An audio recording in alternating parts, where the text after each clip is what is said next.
You're nothing but a burden to us, old man. They get good not. Those words, spat across the dinner table by my own son, cut deeper than any wound I had ever suffered in 73 years of life. The laughter that followed wasn't from strangers, but from the very people I had once held in my arms. The children I had worked myself to the bone to raise. Their smirks burned into me like fire, their eyes cold and unrecognizable. My name is Richard Callahan, and in that moment I knew something was terribly wrong. The warmth of family had vanished, replaced by a performance so carefully staged it made my skin crawl.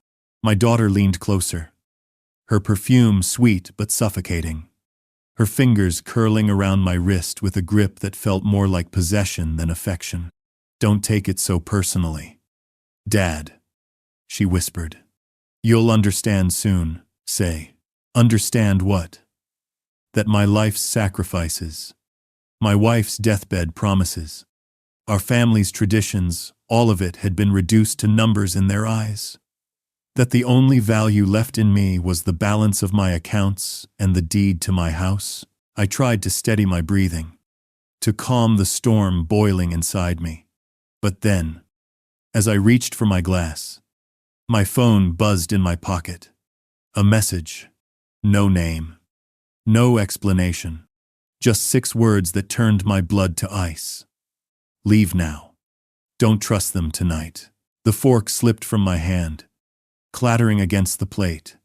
The sound was small, but in my ears it was thunder. My children didn't notice. They were too busy toasting, too busy playing their roles in this grotesque play. I stared at them, Ethan, my ambitious son, Claire, my sharp-tongued daughter, and Melissa, Ethan's wife with her ever-calculating smile.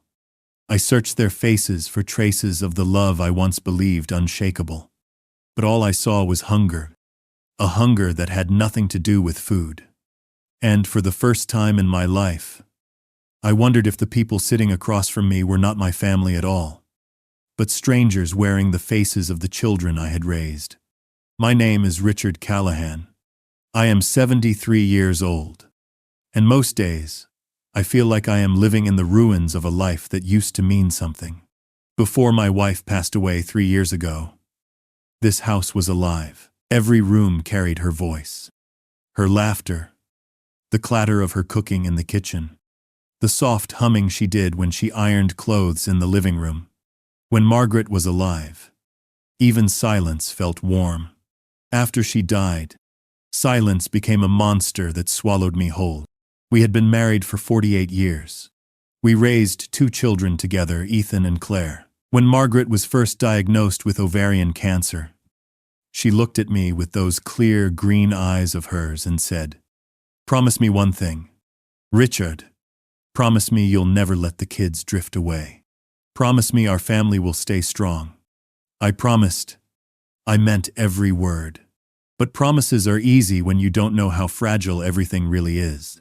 The months after her funeral were a blur. People came with flowers. Neighbors brought food. The church ladies checked in, but soon the calls slowed down. The visits stopped, and I was left with nothing but Margaret's empty chair at the dining table, and the quiet ticking of the old clock she insisted we keep in the hallway. I still catch myself turning toward her side of the bed at night, expecting to feel her warmth, only to find a cold sheet. I tried to hold on to the routines we built together. Every morning I brewed 2 cups of coffee, forgetting she was no longer there to drink hers. Sometimes I still set her mug on the table. It makes me feel insane, but also less alone. I talk to her photograph more than I talk to living people. "Good morning, love," I whisper, as if my voice could carry across some invisible line between worlds. Ethan and Claire visited often at first. They would sit with me, share stories about Mom, help me with errands. But slowly, as months passed, they stopped calling as much. Their visits became shorter, then rare. Ethan always had meetings, business trips, Urgent deals. Claire threw herself into her work as a corporate lawyer, always saying she was too busy, but promising she'd make time soon. Soon never came. Loneliness is not just the absence of people. It's the crushing realization that the people who should be there choose not to be. I tried to hide it. Of course. I smiled when Ethan called once a month. I told Claire I was proud of her when she texted me a photo from another courtroom victory. But when the phone went silent again, I sat in my chair staring at the empty living room, feeling like a ghost haunting my own house. The hardest part wasn't just missing them. It was the shame of needing them. I didn't want to be a burden. I didn't want to be that old man everyone avoids because he can't stop talking about the past. So I stopped dialing their numbers when I felt the urge. I stopped asking them to come by for dinner. I stopped reminding them of birthdays, anniversaries, and family dates Margaret never would have forgotten. But grief is a stubborn thing. It lingers in small details. Margaret's favorite sweater still hanging in the closet. The scent of her perfume lingering on an old scarf. The half-finished knitting project on the couch. I keep them all where she left them, as if freezing time could somehow bring her back. Neighbors told me to donate her things, to move on. They don't understand. Moving on feels like erasing her, and I can't do that. I had money saved, a house fully paid off, and a pension that kept me comfortable. By all appearances, I was secure. But security means nothing when the soul is empty. Margaret used to dream of traveling after retirement. We planned road trips across the states. Little adventures we postponed for years because there was always work, always bills, always responsibilities. Now, with the money to do it, I can't even bring myself to leave the neighborhood. Every street corner reminds me of her absence. Sometimes, when I walk past the park where we used to feed the ducks, I see old couples sitting together on benches, holding hands. I look at them with a mixture of envy and grief. That was supposed to be us. Margaret and I used to joke that we'd be the old couple who annoyed everyone by finishing each other's sentences. Now, I'm just the old man who talks to no one. The worst hours are Sunday evenings. Sundays used to mean family dinners. Margaret loved setting the table, making her roast chicken, filling the house with aromas that made the children smile. Ethan would bring Melissa, his wife, and Claire would arrive with a bottle of wine. We would sit together, laugh, argue about politics, share plans. Margaret always cooked extra, just in case someone drops by. She used to say, "Now Sundays are the loneliest days of the week. The table is empty, the plates untouched, the chairs collecting dust. I wander through the house, remembering voices that will never fill these walls again. I tell myself that my children are grieving in their own way, that maybe distance is their method of survival.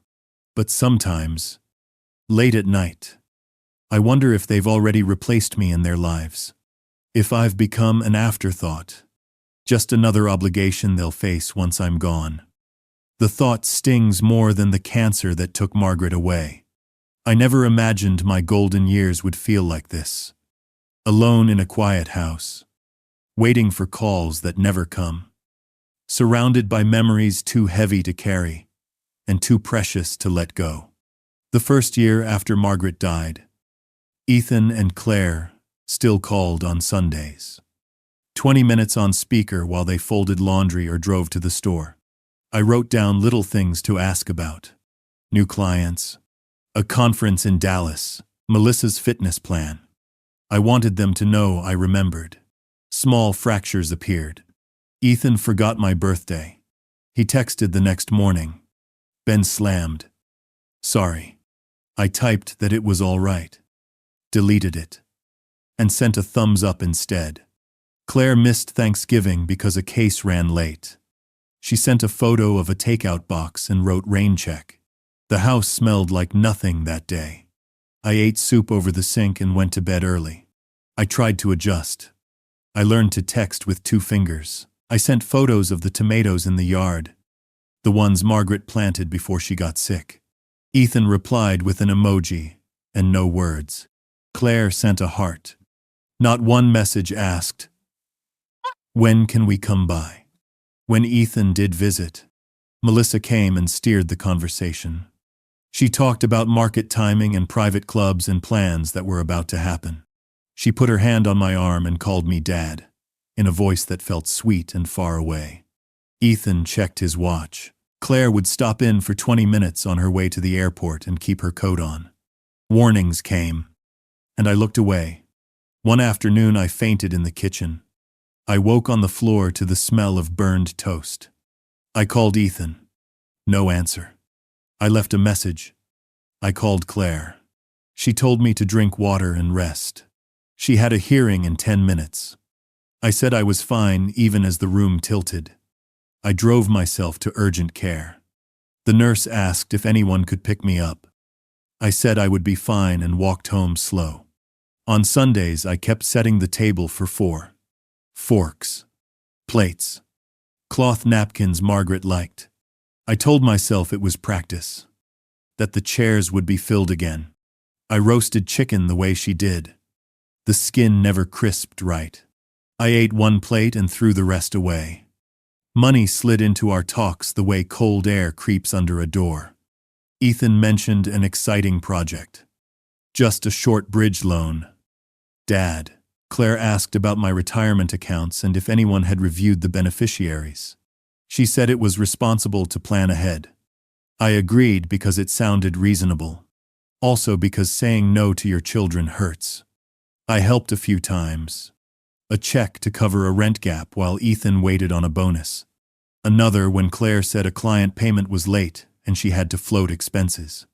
They thanked me with quick hugs in the doorway. After they left, I stood in the hall and listened to the house breathe.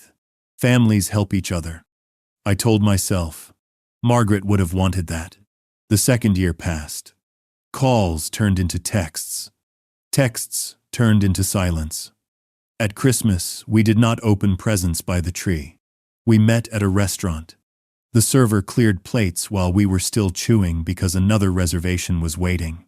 Ethan paid the check. Claire kissed my cheek and told me she was proud of how strong I was. I walked home through light snow and cried on the porch. I tried to build a smaller life. A seniors bowling league. A cooking class. I sent Ethan a photo of a stew, and he wrote nice. Melissa sent a link to a diet blog. Claire wrote proud of you. Dad. No one asked how it tasted or if I wanted company. The house stayed quiet. One night I found a letter from Margaret in a drawer. It was from the fall Ethan left for college. She wrote that love is a choice you make every day. And when it is hard, you choose it twice. I put the letter on the fridge with a magnet and stood there until my legs hurt. I told myself the distance was temporary. I told myself my children were still choosing us. I tried to believe it. The distance lived in small looks and quick exits. Their eyes moved past me to the door. The house seemed to them like a waiting room. Once, Ethan suggested I should sell. He said a condo with amenities would be safer. He knew a realtor who could handle everything. He smiled like he was being kind. I said I would think about it. After he left, I gripped the counter and breathed until the shaking eased. By the start of the 3rd year, something in them had changed. They looked polished and a little too bright. Melissa wore a new watch. Claire wore a ring I had never seen. They spoke about opportunities and the right time and exclusive access. They told me we would make more room for family. Soon, Dad. Soon. I wanted to believe it so badly that the wanting hurt. I began to measure my days in small tasks. Coffee. A slow walk around the block. The paper at the window. Cleaning a counter that was already clean. That is how a life disappears. In tiny, measured pieces. Then, on a Wednesday evening, the phone rang. Ethan said they had a surprise, and could I come for dinner on Sunday? My yes came out too fast. I did not ask where. I did not ask why now. I heard the word family and decided to trust it one more time. It was early evening when the phone rang, and the sound startled me so badly I dropped the book I had been pretending to read. Calls were rare these days. For a moment I thought it might be a wrong number. Another telemarketer. Or the pharmacy reminding me of a refill. But when I picked up, I heard Ethan's voice. He sounded almost cheerful, warmer than he had in years. "Dad," he said, stretching the word as if we had never stopped talking. "How are you holding up?" I pressed the receiver tight against my ear. "I'm fine, son. Just the usual." My voice cracked, betraying how little I used it these days. "We've been thinking about you," Ethan continued. "Claire and I talked last week, and we realized we haven't been there for you the way we should. We want to change that. We want to make things right. Haven't we?" The words hit me so hard I had to sit down. For 3 years, I had been waiting to hear something like this. A confession. A chance. My heart beat fast, and my throat burned. "There's no need to apologize," I said quickly. "I know you're both busy. This Wilder, no. Dad. Don't brush it off. We should have done better. Mom would have wanted us to stay close. We forgot that. And it's been eating at us. This Wilder." I closed my eyes. And for the first time in months I pictured Margaret smiling. She had always been the glue that kept us together. Hearing Ethan say her name filled me with a hope I thought had died with her. "We want you to come to dinner this Sunday," he said. "Not at the old place. We moved. Bigger house. More room. Claire's been staying with us too. It's time we had a real family night again. Just like before." "They're all meant. Moved," I repeated, confused. "When did this happen?" "You'll see," he said with a laugh that felt rehearsed yet strangely inviting. "It's in Riverbend, near the lake. Quiet neighborhood. You'll love it. Melissa's been decorating, and Claire's helping with the garden. We'll grill, like we used to. Come around 2 in the afternoon." Well, that was weird. "I don't know what to say," I whispered. "Say yes," Ethan urged. "Please. Dad. We want to make this right. Don't let us waste more time." Well, that was weird. My throat tightened. "Yes. I'll be there." Well, that was weird. When I hung up, I sat in the silence of the living room, staring at Margaret's photo on the mantel. For weeks, I had been speaking to her picture, begging for some sign that my children hadn't forgotten me. Now, suddenly, they wanted me again. It felt like an answer to prayer. The rest of the week passed in slow motion. I polished my shoes, laid out my best shirt, the blue one, Margaret always said, made me look younger, and even bought a bottle of wine. The kind she used to serve on holidays. I wanted to bring something worthy of the moment, something that showed them I still mattered. Neighbors noticed the change. Mrs. Henderson from across the street waved at me while I trimmed the hedges and said I looked lighter, almost happy. I didn't tell her why. I wanted to keep the surprise, to protect the fragile hope blooming inside me. Each night I rehearsed what I might say when I saw them. I wanted to tell Ethan I was proud of him, that I believed in him, even when I didn't understand his world of business. I wanted to tell Claire that her mother would have admired her determination, her strength.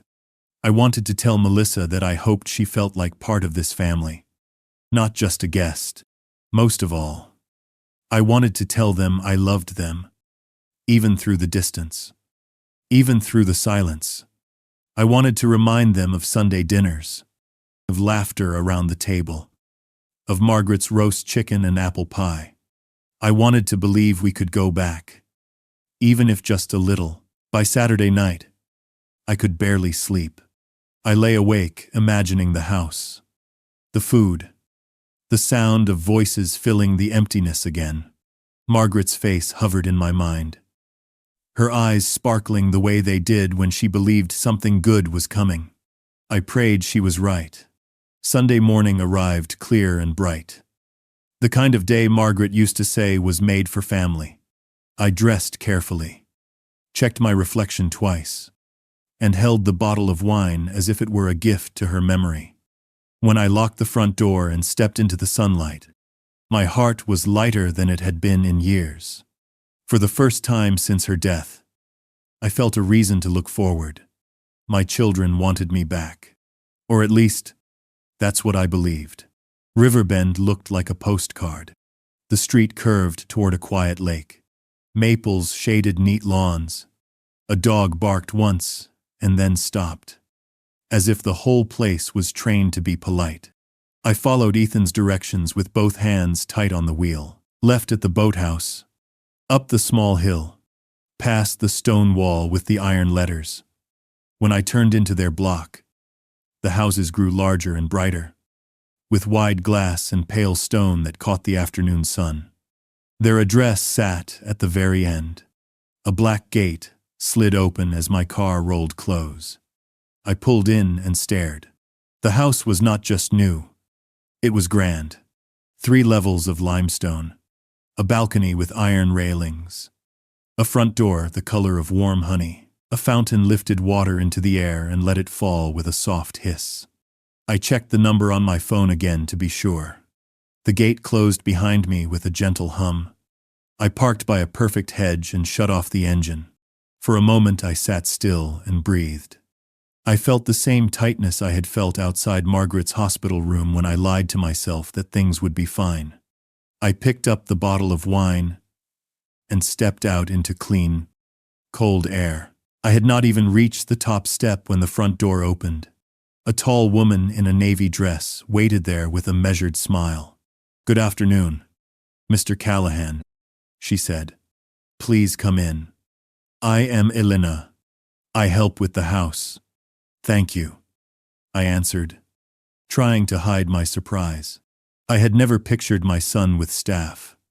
The foyer smelled like cedar and lemon. A chandelier hung over a round table. The dark wood floor shone in long bands of light from narrow windows. "Dad." Ethan's voice came from the stairs. He came down in a blue shirt I did not recognize. He hugged me hard, then looked at the bottle in my hand. "Bordeaux," he said. "You always bring the good stuff." "You did not have to. I wanted to." I said. "Where is Claire?" "In the kitchen," he said. "Melissa is outside by the grill. You have to see the view. Come on." We walked down a short hall and into a great room that felt larger than my entire house. Floor-to-ceiling glass faced the lake. A long deck ran the length of the house. A table on the deck was set with white linen, thin crystal, and silver flatware. Claire turned from the stove as we entered. "Dad, you made it." She kissed my cheek and smiled. "You look good," she said. "We were just making the marinade." White cabinets, gold pulls, an island in dark wood, a wide range under a gleaming hood. Elena moved in and out of view without a sound. "You kept all this a secret," I said. "I could have sent a house gift. The gift is you being here," Ethan said, and clapped my shoulder. He smiled like a man on a billboard. "Come see the backyard." Outside, the air tasted like cold metal and pine. From the deck I could see a strip of the lake between trees. A canoe bumped the wood in a slow rhythm. Melissa set a tray of glasses on the table and smiled. "Richard," she said, as if she were a host and I was a guest. "You look wonderful. Try this." She handed me a glass of white wine. The glass was cool with a skin of water on it. "Best part of the place," Ethan said. He lifted the grill lid and heat rolled out. Claire leaned on the rail and talked about the landscaper and native plants. I nodded anyway. Elena appeared at my side. "Water or tea?" "Mr. Callahan?" she asked. Water, please, I said. She looked at the wine in my hand for a second. Then at me. The look left a small chill at the base of my neck. It was gone before I could name it. We watched the light shift on the lake. Melissa asked about my neighbors. Ethan asked if I had been walking. Claire asked about the tomatoes in my yard. No one said how they had been able to buy this house. No one said when the move had happened. I told myself it did not matter. They had invited me. That was enough. Elena brought my water with a slice of lime. Her hand was steady. Her eyes were not. If you need anything, call me, she said. Barely a whisper. Then she crossed the room before I could answer. Ethan plated the meat and told a story about a client who wanted a deal by Monday. Claire said she had cleared her calendar for more family time. Melissa touched my arm and said, "We have missed you."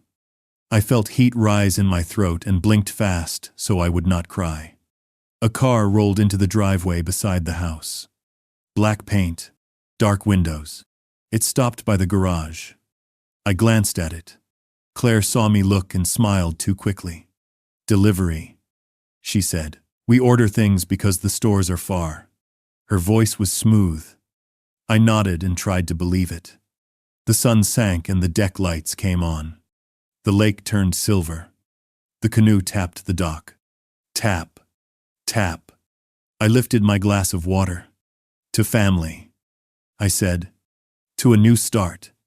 My voice sounded clear. Ethan raised his glass. Claire raised hers. Melissa touched hers to mine and laughed. For a moment, the scene felt perfect. For one small minute, I let myself believe the distance would end. From the side yard, the fountain hissed and the wind shifted. I could smell charcoal and rosemary and something sweet I could not place. A man in a dark jacket stepped from the black car, carried a slim case, and disappeared along the garage wall. No one commented. I told myself deliveries worked like that in neighborhoods like this. I stood straighter and smiled as if I belonged. I did not yet know that belief would cost me more than I could afford. The table was dressed as if for a holiday. White linen ran the length of it, with silver candlesticks at both ends. Napkins folded in perfect triangles sat beside polished cutlery that glowed under the warm lights. A bowl of roasted potatoes steamed in the center, and platters of meat rested under foil waiting to be served.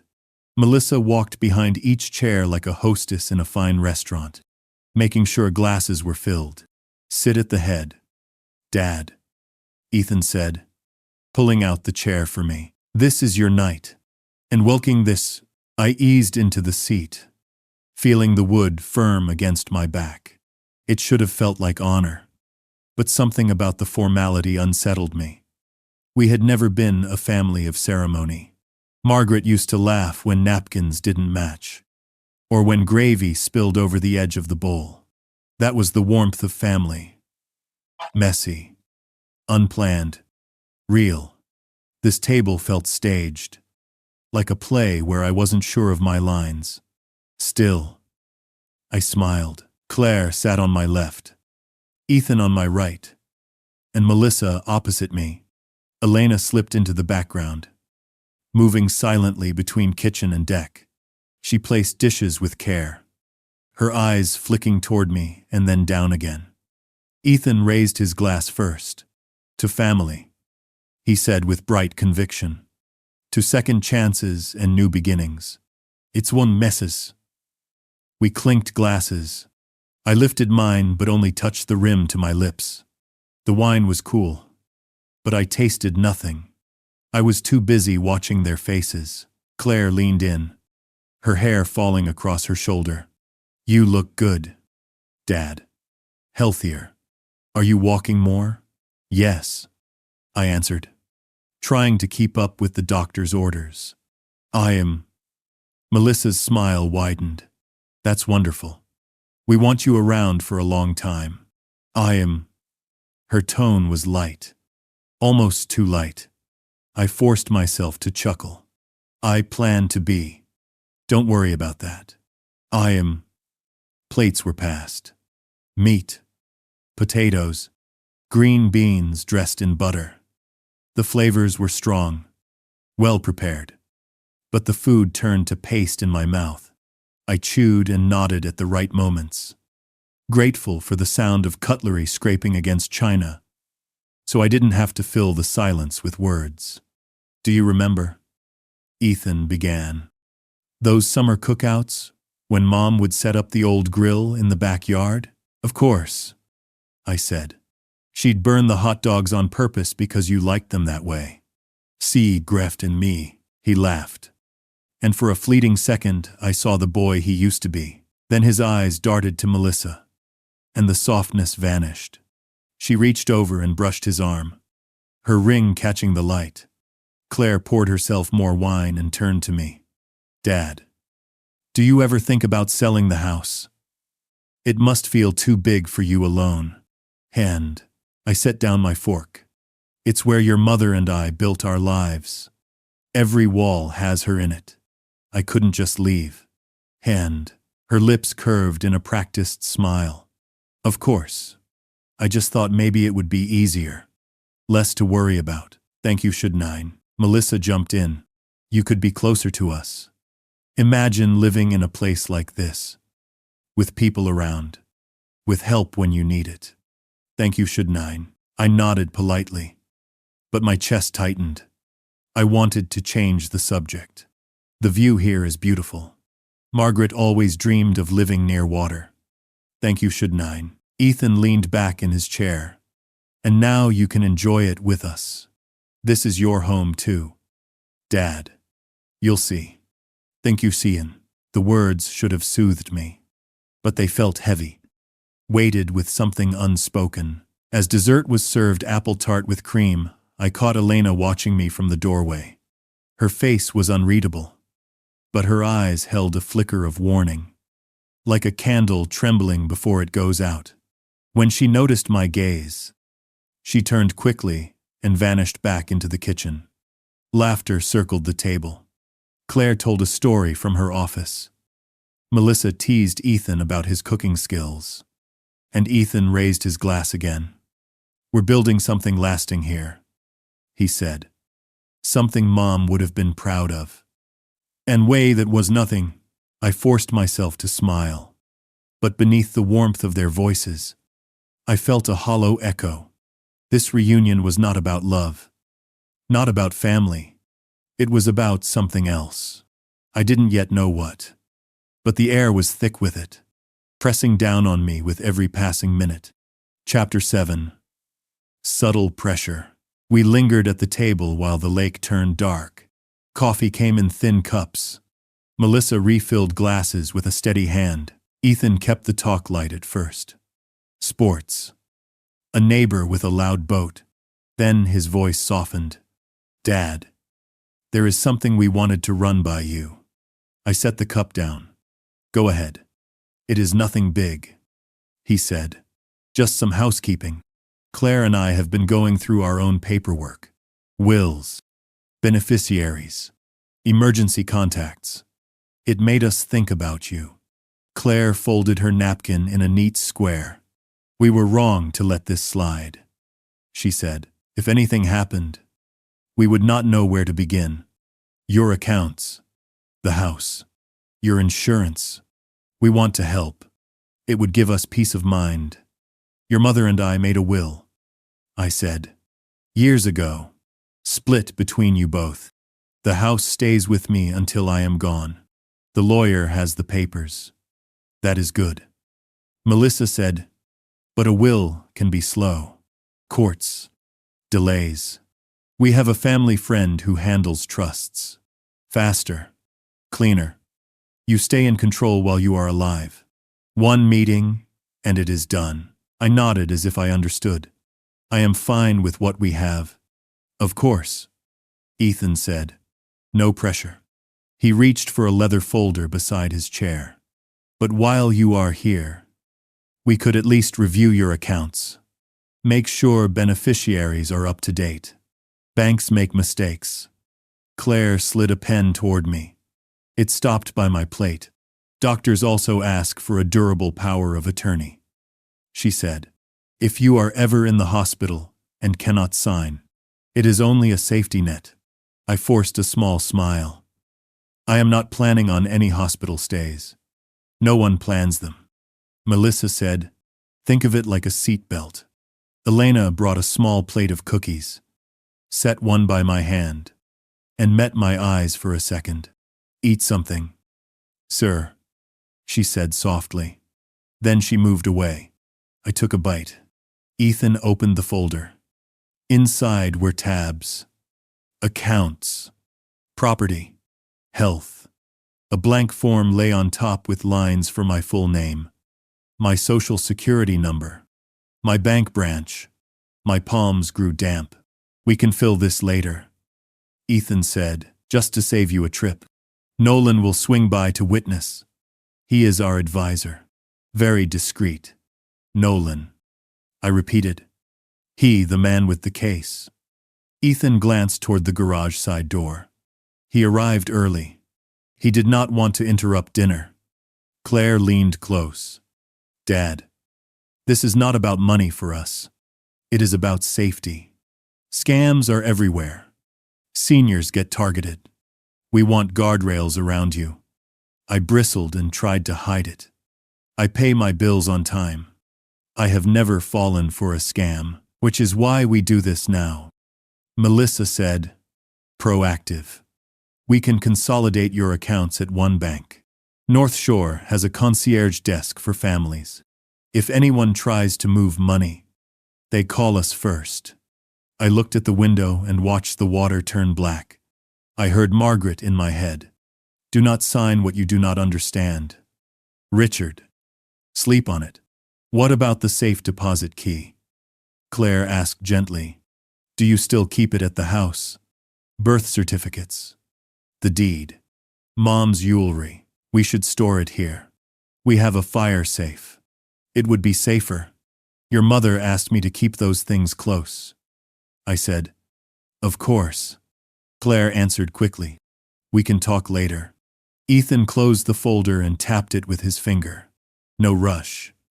Dad, we just want to be helpful. Nolan is in the den if you want to meet him. 5 minutes. He can answer questions. I looked at the pen. I looked at their faces. All three smiled with a careful brightness. The room felt warm. My collar scratched. I drank water. All right, I said. I can say hello. Ethan's shoulders dropped with relief. Great. He stood. I stood on my own. The den was off the hall. Paneled walls. A low lamp. The man from the car rose when we entered. Late 40s. Trim beard. Dark suit. He held the slim case by his leg. Mr. Callahan, he said. Nolan Hale. Pleasure. Your children speak very highly of you. I shook his hand. What is it you do? Mr. Hale. I help families simplify, he said. Title transfers. Trusts. Health directives. I make sure what people want is clear on paper, so that when stress comes, no one has to guess. Sounds useful. I said. We can start small, he said. Opening the case. A healthcare proxy. Naming who may speak if you cannot. Many hospitals demand one. It does not change your will. It just fills a gap. 5 signatures. 10 minutes. Ethan stood by the door. Claire hovered near the lamp. Melissa drifted to my side. Dad, she said gently.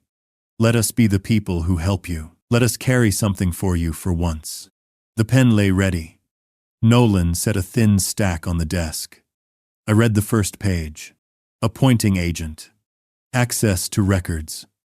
Authority to act. Not tonight, I said. My voice sounded steady. I do not sign things at night. Bring them on Tuesday. I will read them with fresh eyes. The smiles did not change, but something behind them cooled. Nolan closed the file. Of course, he said. Tuesday is fine. Ethan clapped his hands once. Too loud in the small room. Perfect. We will make it easy. We can even come by your place. Save you the drive. I thanked Nolan. We walked back to the great room. Elena stood near the kitchen door, drying a glass that was already dry. She watched me walk past. The house was so quiet I could hear the clock tick in the foyer. The lake knocked at the dock. Tap, tap. I told myself I had been careful. I told myself I had set a boundary.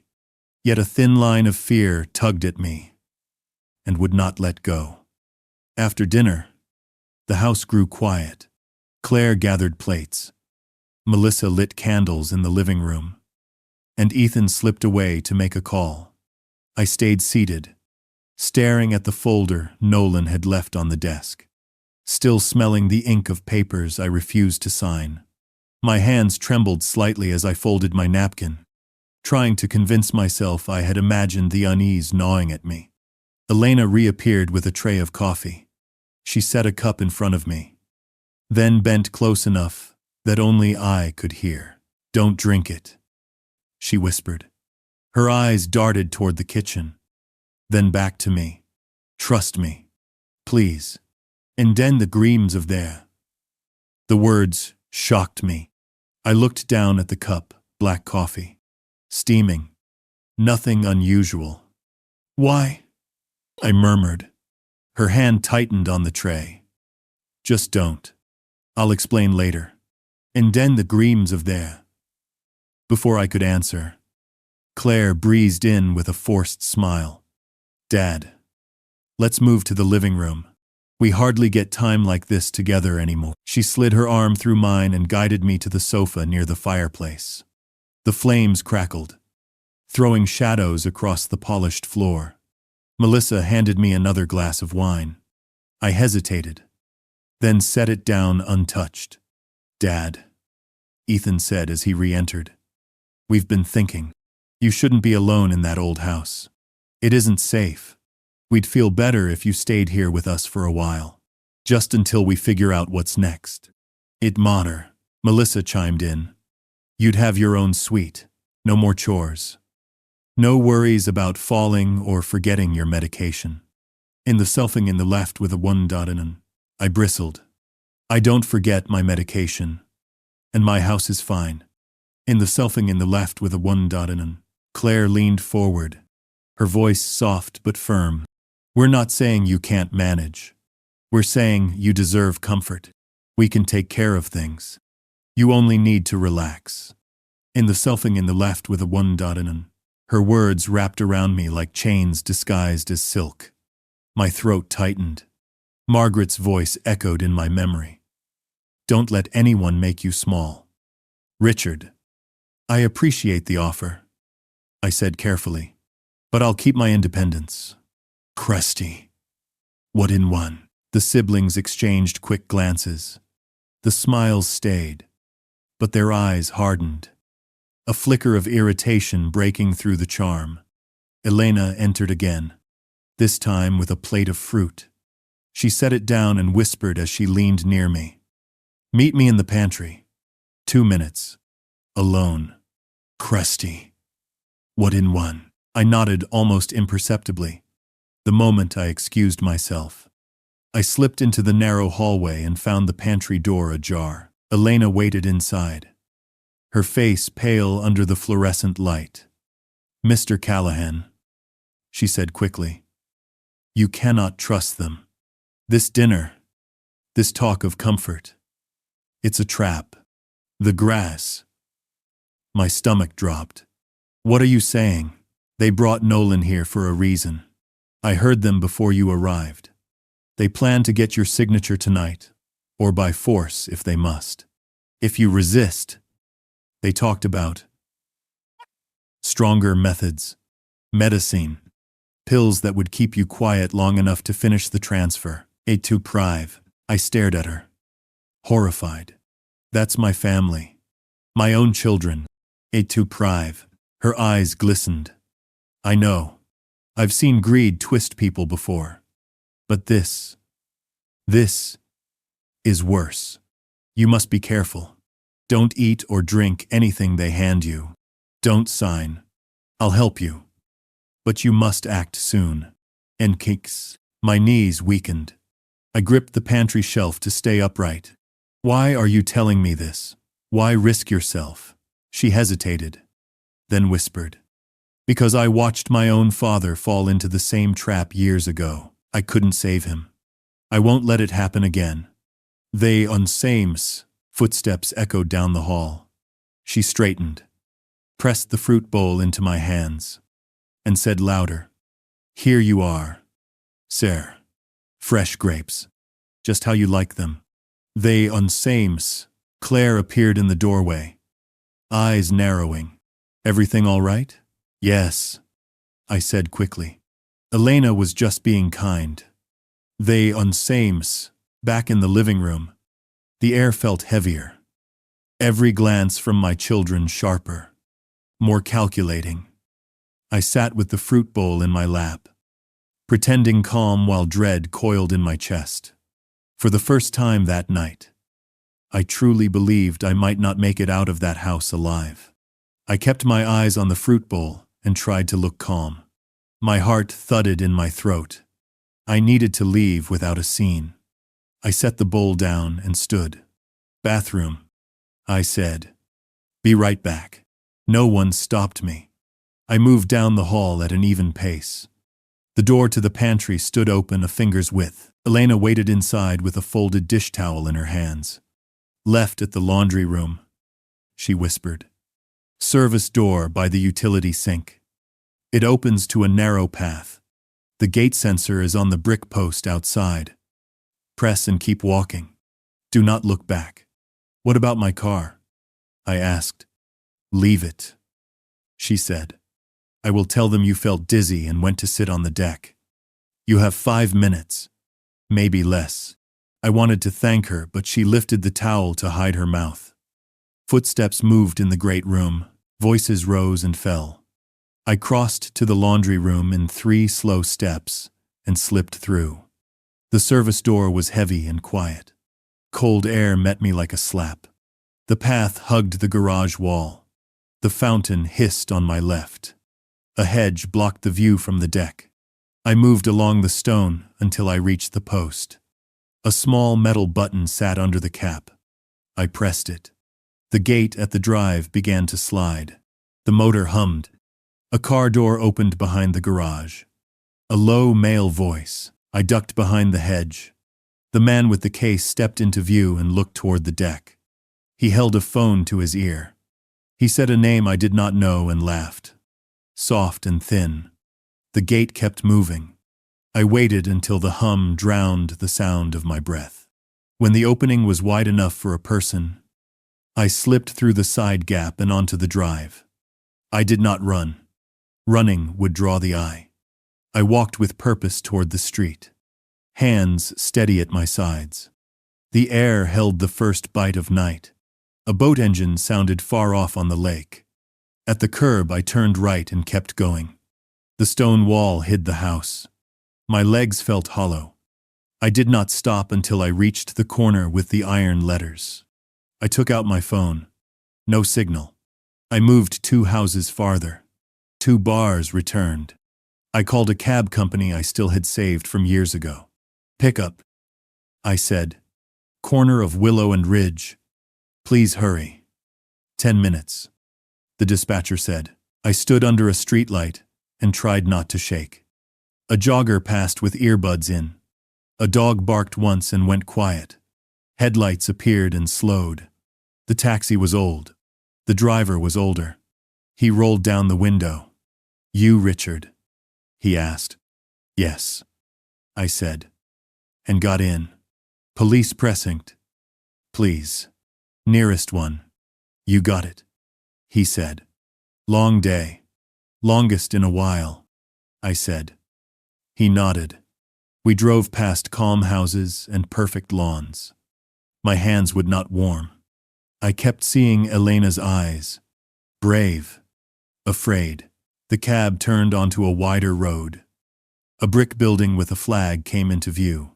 Here we are. The driver said, Thank you. I said, and paid him. Keep the change. I climbed the steps and pulled the glass door. A young officer sat behind the front desk. She looked up and took in my face and clothes and the way I held myself. "How can I help you, sir?" she asked. "I need to file a report." I said, "I believe my children tried to drug me. I believe there is a plan to take my money and my house. I believe I am in danger." She stood. "Please come sit. Can I get you water?" "No, thank you," I said. My mouth was too dry for water. She led me to a small interview room. A clock ticked on the wall. She brought a notebook and pressed a button on a small recorder. "Name," she said. I gave it. I gave my address. I told her the names of my son, my daughter-in-law. I told her about the folder, about the papers, about the man with the case, about the coffee I did not drink, about the warning in the pantry. She wrote without looking up. When I finished, she nodded once and left the room. After a minute, a different officer entered. He was older, with lines at the corners of his eyes and a patient way of standing. "I am Detective Rowan Pierce," he said. "I am going to take this seriously. It will help if we move fast. Are you willing to give a statement on camera?" "Yes," I said. He set up a small device and asked the same questions. I answered again. My voice shook a little at first, then settled. "We can do a rapid evaluation at the hospital," he said. "A simple blood draw. If anything was in your drinks, the test may show it. We can also contact your banks and place a fraud alert. No large transfers without your direct consent. Would you consent to both?" "Yes," I said. "Please." He made 2 calls. He spoke in short, clear phrases. He listened more than he talked. Then he turned back to me. "Do you have somewhere safe to stay tonight?" he asked. "No," I said. "Not that I can think of." "We can place you in a hotel we use for witnesses," he said. Different name on the desk. "Unlisted room. Officers will check in. It is not luxury, but it is safe." "Thank you," I said. My throat closed around the words. He placed a small card on the table. "My direct number," he said. "If you remember details, call. If you see anyone from that house, call. If you get a text that troubles you, call." "Elena," I said. "The housekeeper.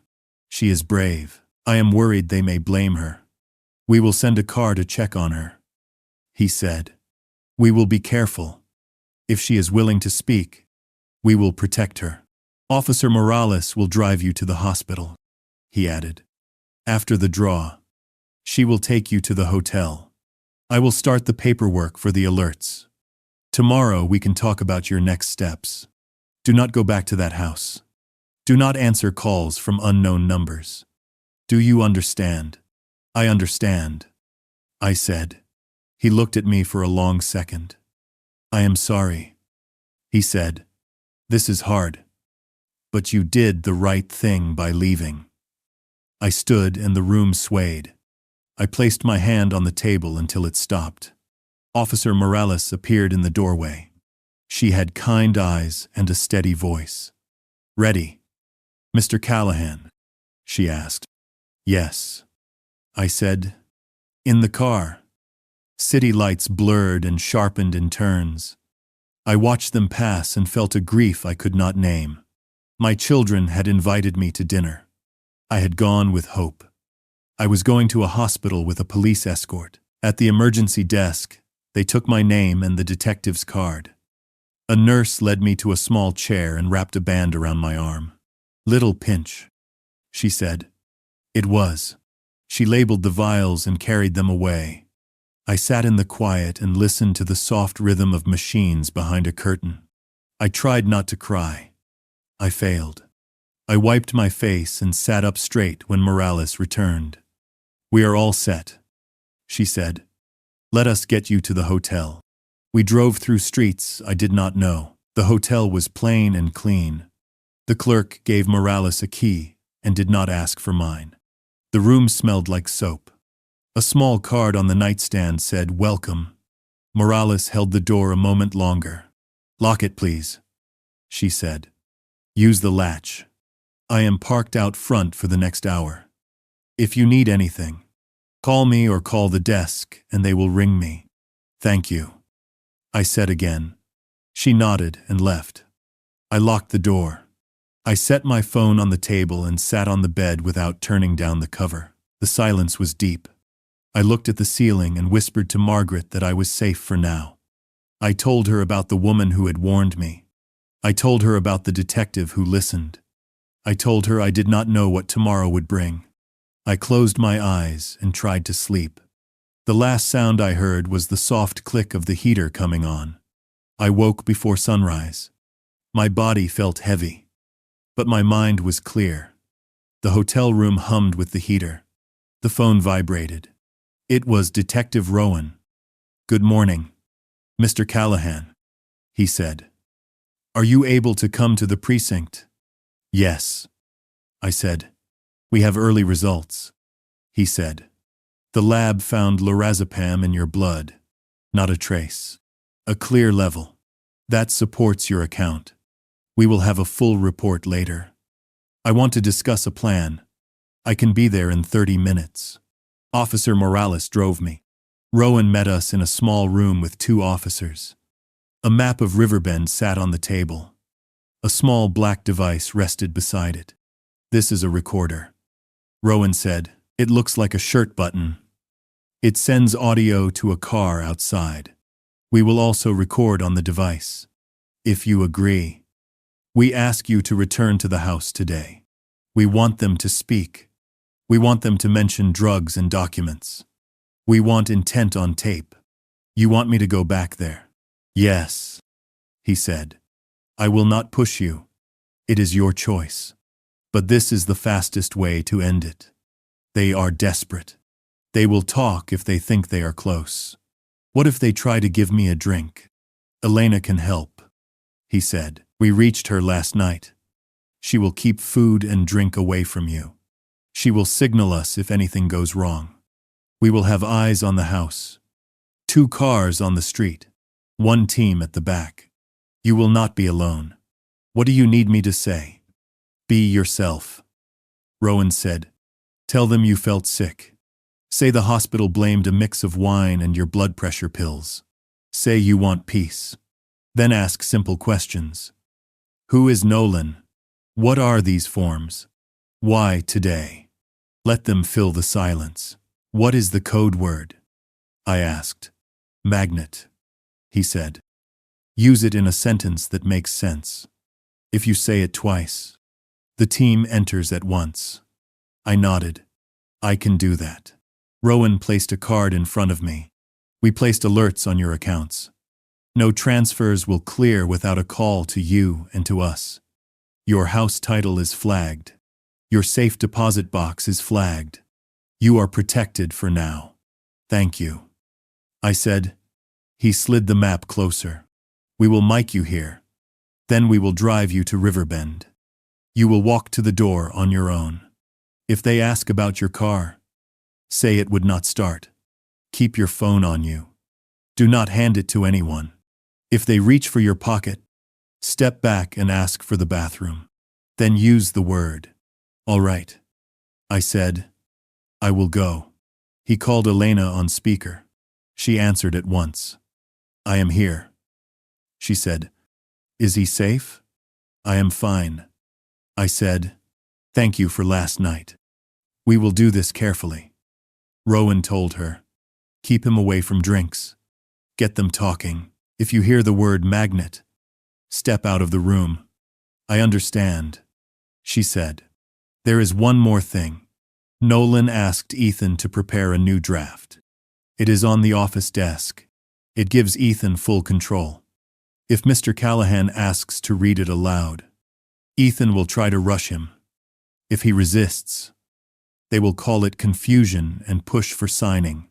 "Thank you," I said. Rowan ended the call. He pinned the recorder to my shirt. The button looked ordinary. Test, I said.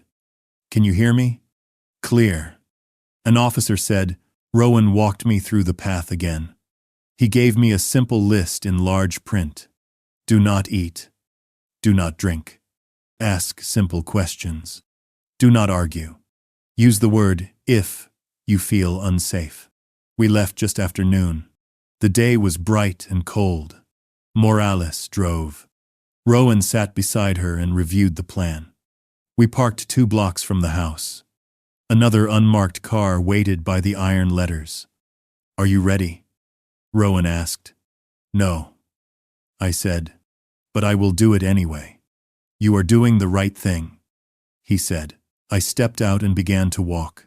The lake was quiet. My feet felt heavy but steady. At the gate, I pressed the bell. A long second passed. The intercom clicked. Elena's voice came through. Calm and clear. Yes. It is Richard. I said, may I come in? The gate slid open. I walked the stone path to the door. My hand shook as I reached for the bell. The door opened before I touched it. Ethan stood there, smiling too hard. Dad, he said, you came back. I forced a smile. I did. The hospital said it was a bad mix with my pills. I wanted to apologize for leaving. No apology needed, he said, stepping aside. Come in. We were worried. The house smelled like lemon and smoke. Claire appeared at the end of the hall.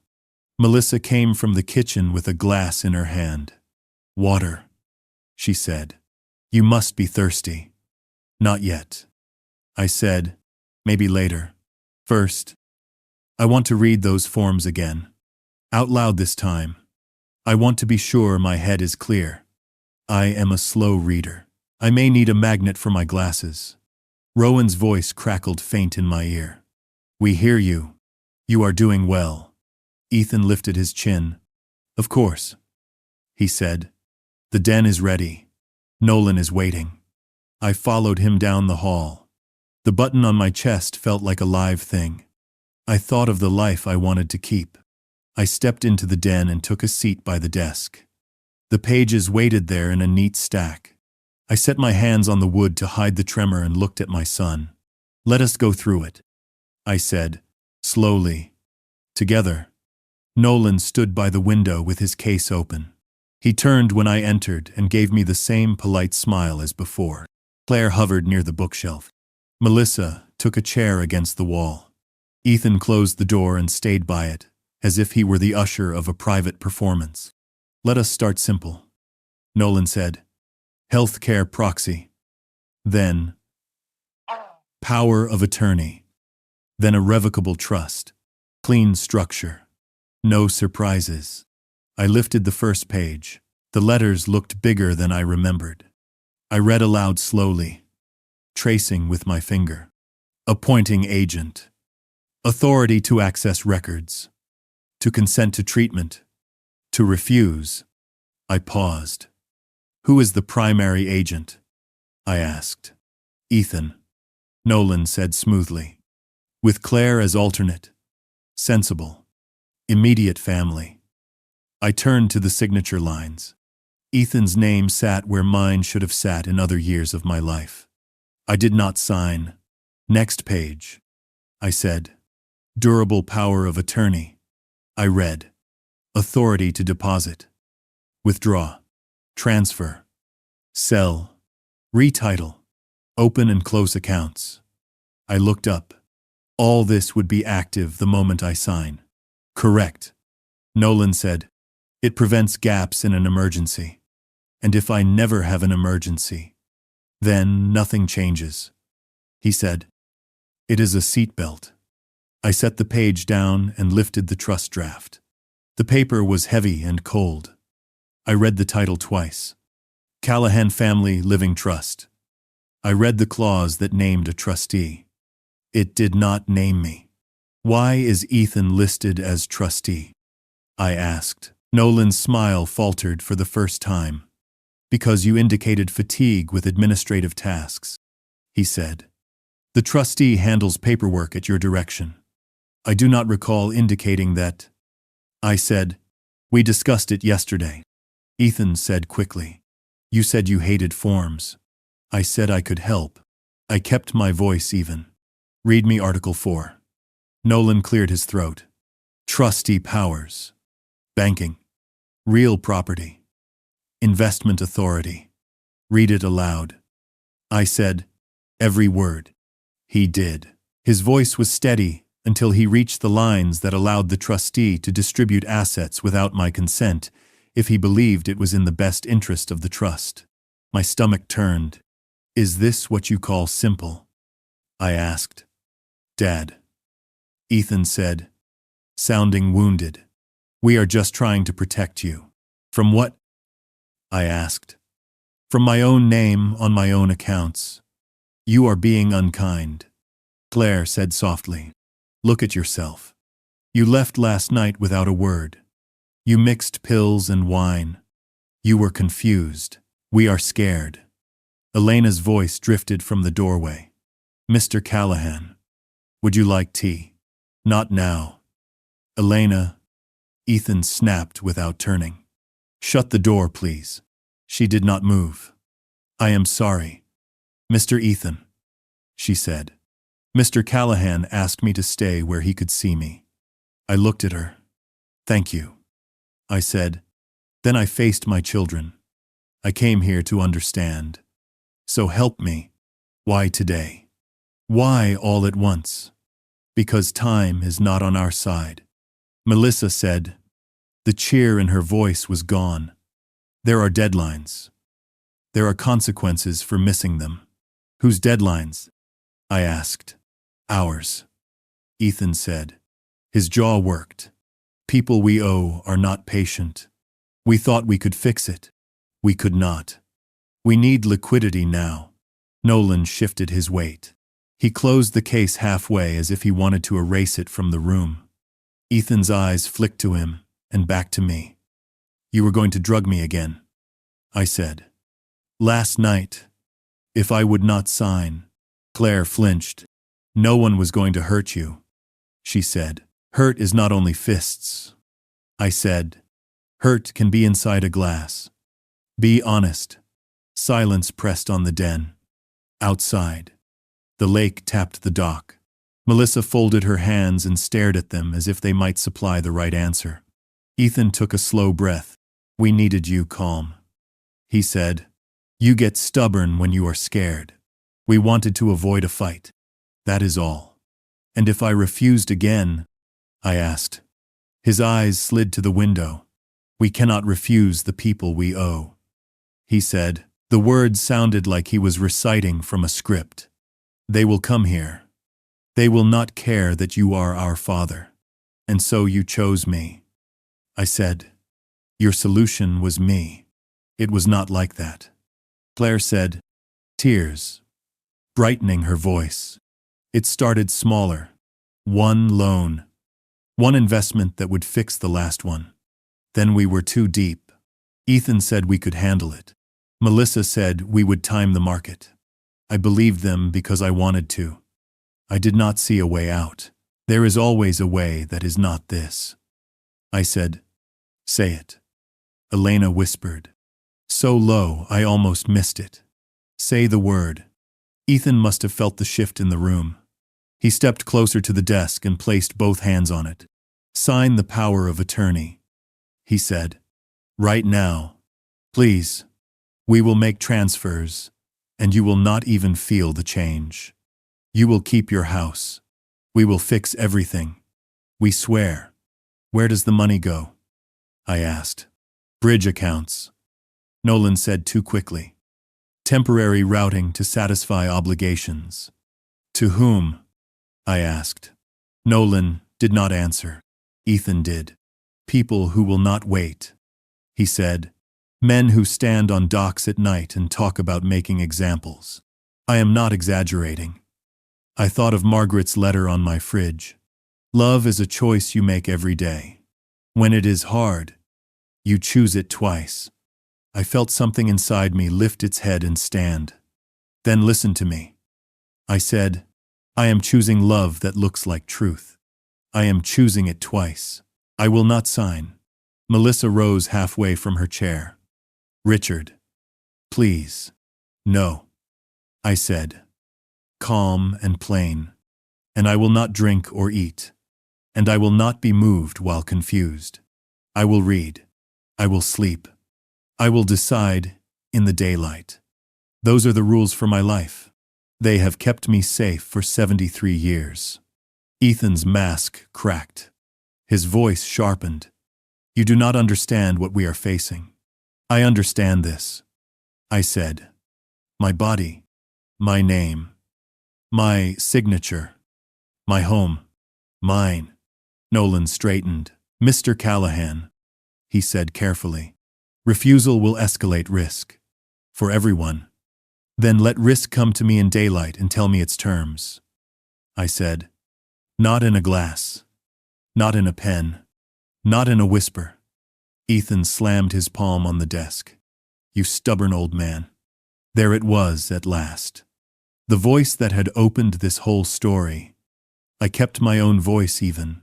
Margaret taught me to hang a magnet on the fridge so the most important papers would never slip. I said. She said the right word at the right time can hold a whole life in place. A magnet can keep what matters from falling. Elena took a single step back. Melissa's eyes snapped to her. Claire's mouth opened, then closed. Nolan's case shut with a click. What did you just say? Ethan asked.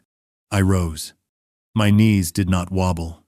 I looked at my son, then my daughter, then the woman who would have poured something into my cup if I had let her. I looked at the man with the case who brought the words that would have erased me from myself. I said magnet. I answered. And then I said it again. Magnet. Footsteps moved fast in the hall. 2 officers in plain clothes entered first, followed by Rowan in a dark jacket. Calm and direct. His voice filled the den with air again. Good afternoon, he said. Detective Rowan Pierce. Please keep your hands where I can see them. Ethan backed from the desk. Melissa's chair scraped the floor. Claire's shoulders fell as if a wire had been cut. Nolan did not move at all. He looked very small with his polished shoes planted on the carpet and his shut case by his leg. Rowan turned to me. Are you all right? Mr. Callahan. I nodded. I am fine. He faced the 4 of them. We have audio of the previous conversation, he said. Discussion of controlled substances. Intent to obtain signature under influence. Discussion of routing funds to satisfy illegal debts. That is enough to start. Ethan tried to speak. My father is confused, he said. He is not well. Rowan did not blink.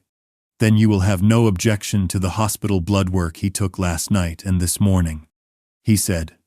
It shows otherwise. Mr. Hale, place the case on the desk and step back. Nolan set it down. His voice was mild, as if he were trying to turn the page of a book without noise. I am counsel, he said. Rowan shook his head. Not today. Today you are evidence. Another team entered. Elena stood in the doorway with her hands clasped. For the first time since I met her, she looked relieved. She turned her face away and breathed. Claire folded into the chair and covered her eyes. Melissa's jaw worked as if she were chewing on a word she could not swallow. Ethan stared at me with something like fury and something like fear tied in a knot. You brought them here, he said. Horse. I brought the truth, I said.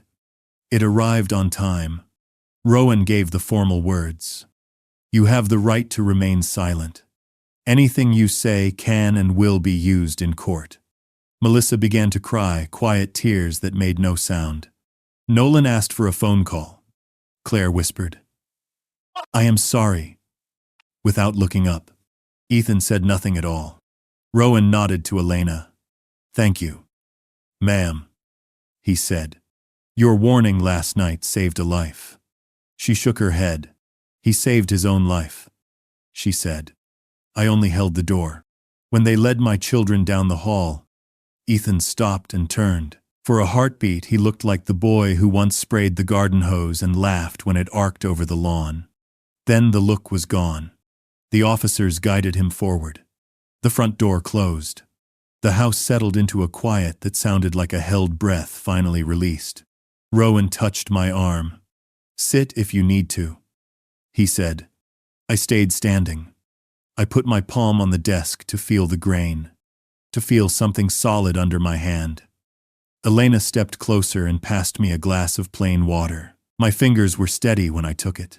Thank you, I said. Of course, she answered. Rowan glanced at the stack. We will photograph and bag these, he said. Then we will take your full statement. There will be court and calls and forms. It will be long. But the worst part is over. I believed him. The magnet was holding. What mattered had not fallen. The house was silent after they left. Police radios crackled faintly in the distance. Doors opened and shut. And then the weight of the place seemed to collapse inward. For the first time since Margaret died, I felt no warmth at all between those walls. It was only stone and wood and shadows. My children had been led away in handcuffs, and though part of me wanted to run after them, to shout that I still loved them, another part of me knew the truth had already spoken for itself. Detective Rowan gathered the papers into a sealed envelope. He spoke gently. This is evidence now. You don't have to see these documents again unless you wish to in court. I nodded, unable to answer. My throat was tight. Elena lingered near the kitchen. She moved like she wanted to disappear. But Rowan called her over. You did the right thing.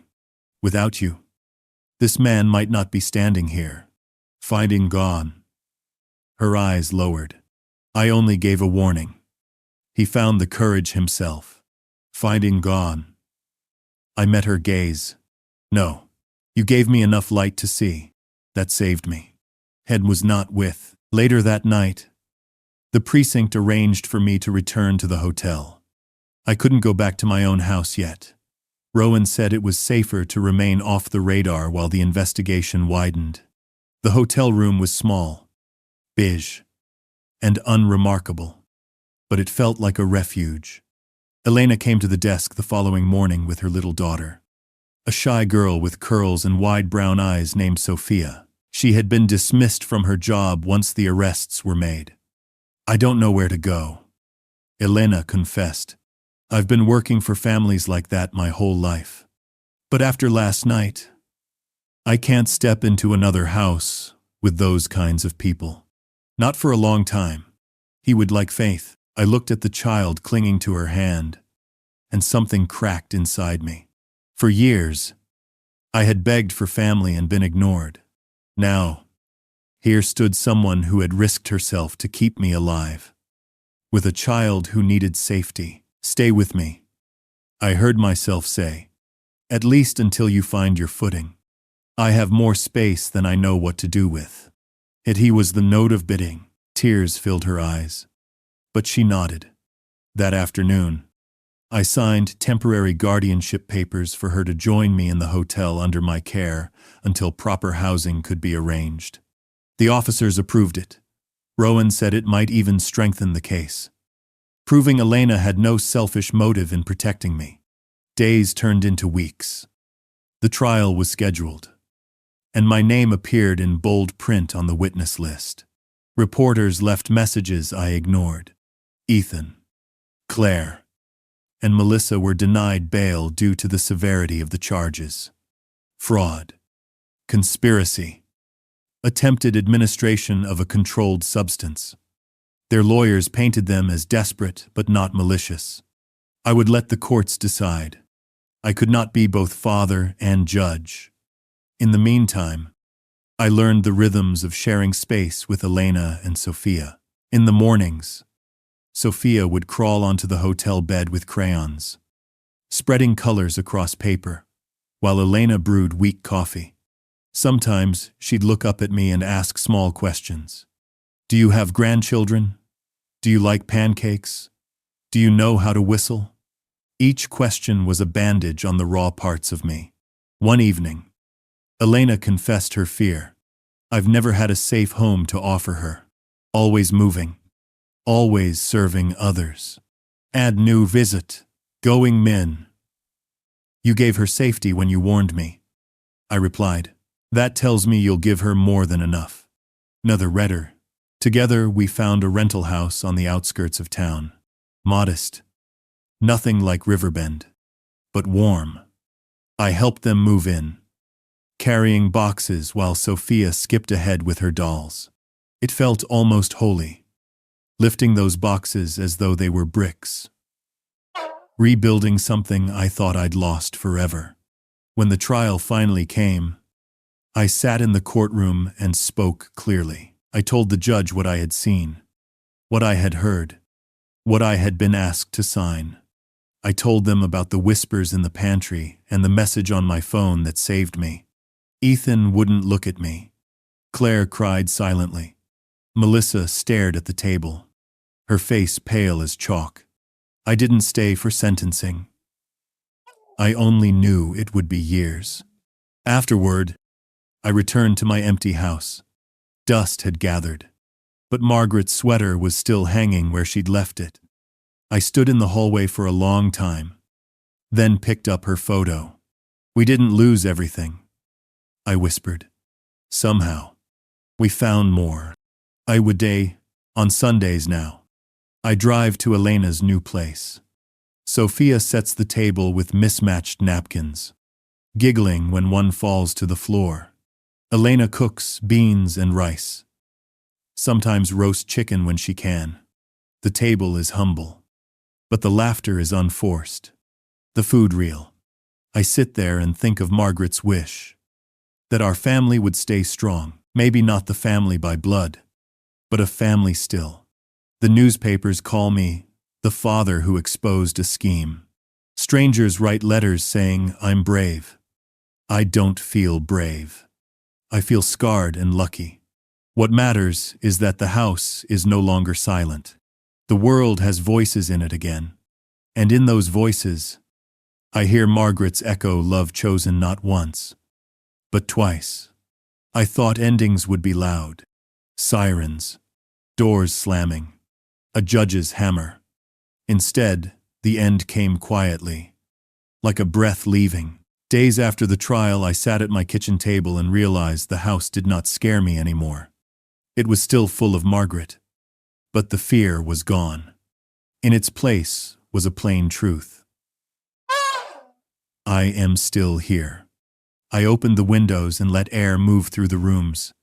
I took Margaret's sweater down and pressed it to my face. The scent had faded, but touching it steadied me. I spoke to her photograph as I always do. I told her our children were alive. I told her I did not save them. I told her I saved myself. I asked her to forgive me for both. Forgiveness is not a speech. It is a daily act. It starts when I picture Ethan as a boy in wet grass. And it continues when I remember his hand slamming the desk. It starts when I see Claire with ribbons in her hair. And it continues when I hear her ask for my keys and my accounts. I hold both pictures at once. Some days that balance is love. Some days it is a wound healing without anyone watching. On Sundays I drive to Elena's house with a bag of groceries and a jar of coins for Sophia's small wishes. The first time she called me Grandpa, the word landed like a stone in water. It sank, and then it spread. At dinner, she leans against my arm and asks for stories about Margaret's pie and the time I fell off a ladder. Elena laughs in that careful way of someone who learned to listen for danger. Little by little, that carefulness leaves her voice. That is how I measure our new life. Some nights I write letters I do not send. One to Ethan, one to Claire. I tell them I loved them then and I love them now. I tell them love is not permission. I tell them I will be at the gate when they walk out of prison if they want me there. I tell them I will go home if they do not. I promise what I can honestly give. I will not promise what would break me. On Wednesdays, I teach a small class at the library. 10 chairs in a quiet room. We talk about scams and signatures and how to say no without apology. I bring simple rules. Do not sign at night. Do not sign in a rush. Pour your own water. Read aloud. Sleep on it. If someone presses you, leave. People take notes. People cry. I do too. But not from fear anymore. From relief. I keep a magnet on my fridge. A blue one. The color of Margaret's eyes. It holds names I trust. A photo of Sophia with her front teeth missing.